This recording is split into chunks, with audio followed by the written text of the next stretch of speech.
bakunzi ba filime nyarwanda iyi filime nziza y'agahebuzo ntuyicikwe sohoka kanze nkwereke sohoka cyangwa sohoka sinzi no kukubona hano agahinda kanjye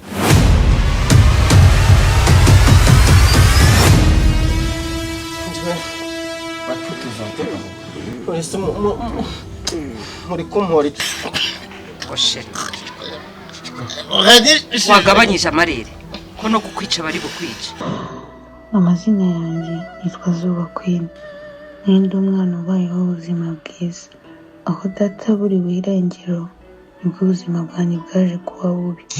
Narakubiswe, ndatotezwa, mbwirwa amagambo mabi, aho niho ubuzima bwanjye bwatangiriye kuba bubi.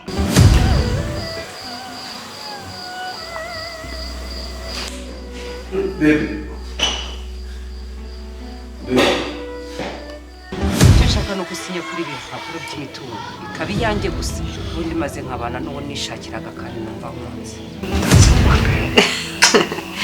Shere sinjye uzabona birangira bikava mu nzira, umusaza ndamuhaze yangeza cyangwa iyi mbwa y'umuhungu igatinyuka ikinjira muri salo yawe, we nawe muzasohokana washyano. Sohokera ndavuze ngo agira ate nta soni ufite kuntu wameze. Sindi nyoko sinzigera mbana nyina, nafashe umwanzuro sohoka. Ntibagutereye ivi se? Ntufite umugabo se? Genda urongora.